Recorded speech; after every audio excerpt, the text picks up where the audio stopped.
Fighter. So are we supposed to fight it? Me. If you think it's wise, do you want to do an investigation check first? Fighter. No, I'll just kill it. Me. Okay, roll initiative. Fighter rolls a 17, so he goes first. Fighter swings his sword. He missed.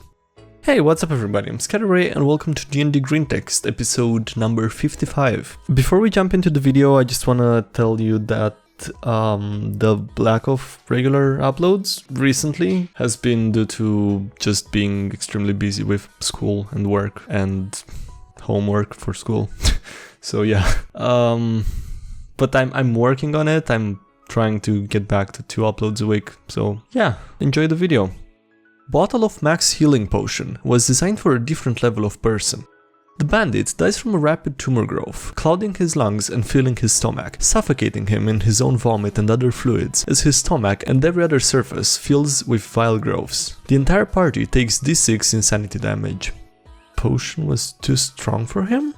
I warned you, traveler. My potions are too strong for a mere man. You can't handle my strongest potions. No one can. My strongest potions are fit for a beast, let alone a man. Wisdom.png. DM gives players the ability to make money doing jobs during downtime.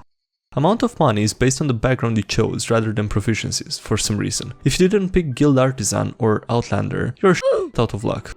Effectively stops giving us money during sessions since we can make money from downtime job. Never gives us loot and won't let us buy equipment because he wants us to craft it ourselves.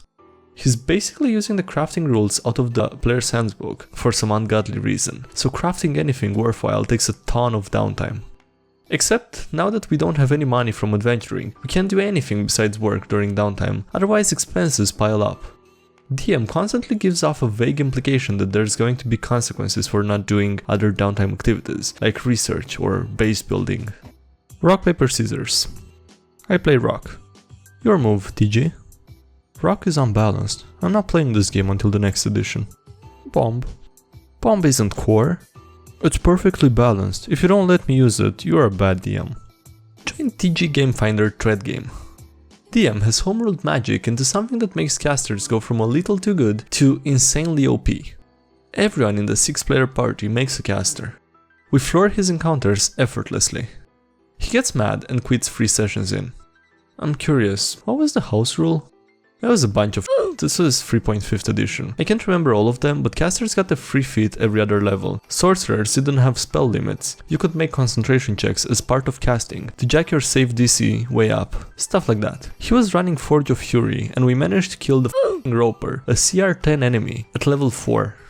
Adventurer guilds are cancerous. What the is the point in having those in your game? Eberron has them, but they're quite specific.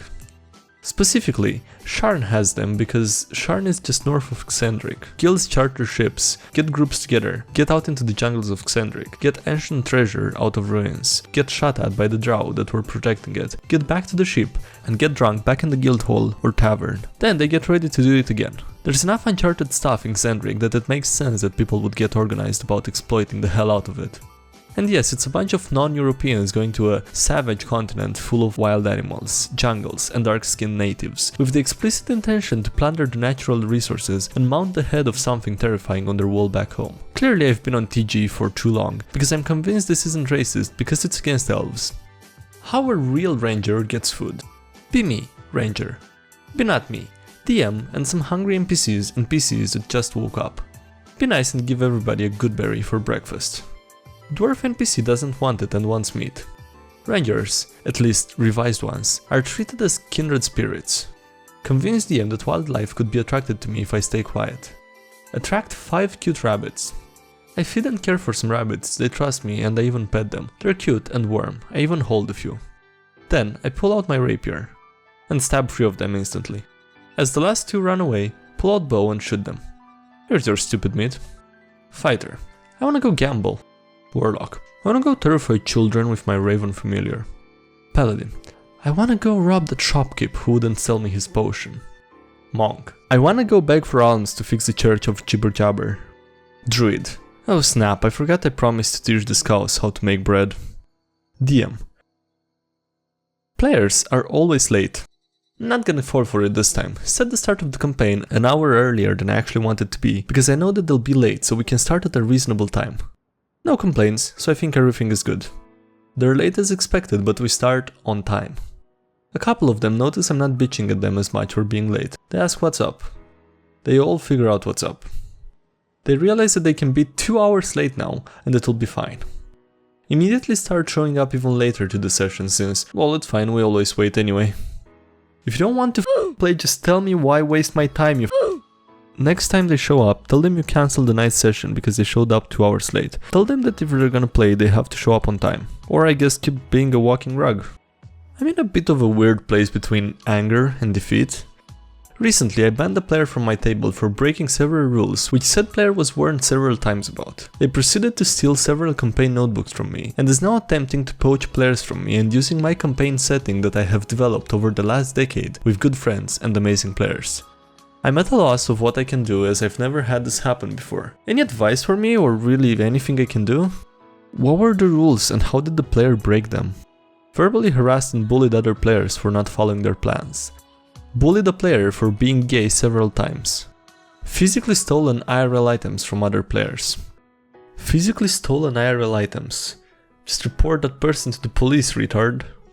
Done that, items were returned. Victims didn't press charges. Items stolen from me are notebooks, so would the police even give a shit? They are notebooks, they're the notes for your novel. They're your creative work. They're your intellectual property. Emphasize this. DM. Your character is not flawed enough. An uneducated, superstitious voodoo bayou druid hick who fervently believes in a fake spirit world and has never heard the word etiquette. Okay? Your character is NPC material, not PC material.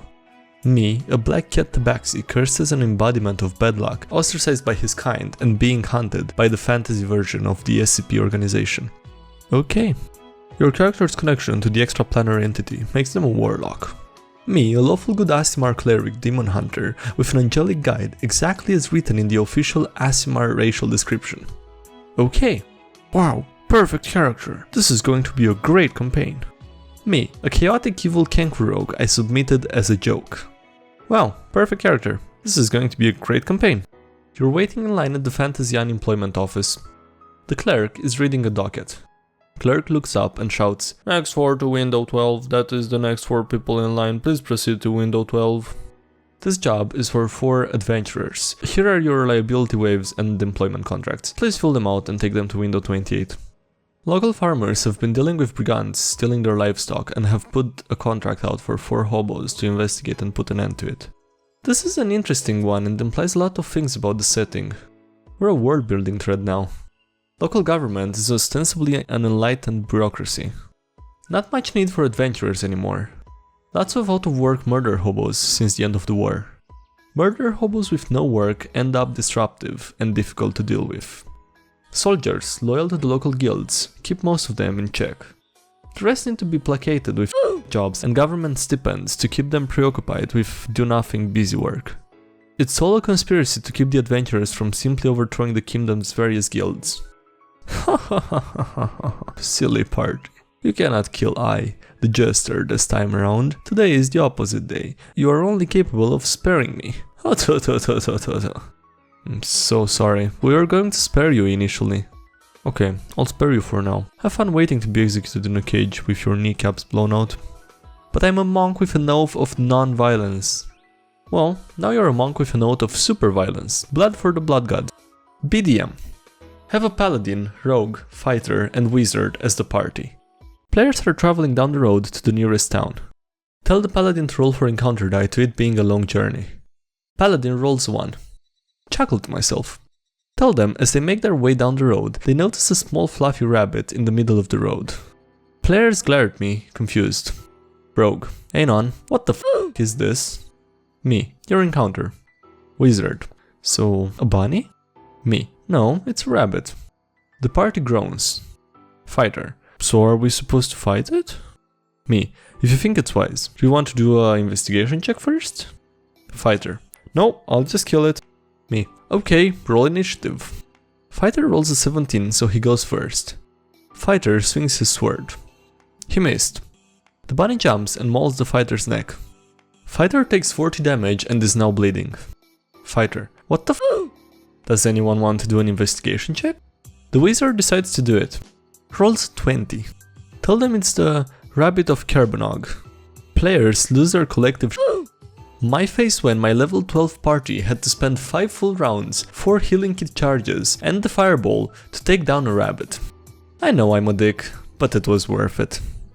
Alright, that's it for this video. Thank you guys for watching, I hope you enjoyed it. Leave a like if you did and subscribe for more. Thank you to all the Patreon supporters, I really appreciate you guys. If you wanna become a Patreon yourself, there's a link below for that. There's also links below to other social media, including the Discord server, where you can come and hang out with people and chat about whatever. And yeah, that's it. Thanks again for watching, and I'll see you next time. Have a great day, bye!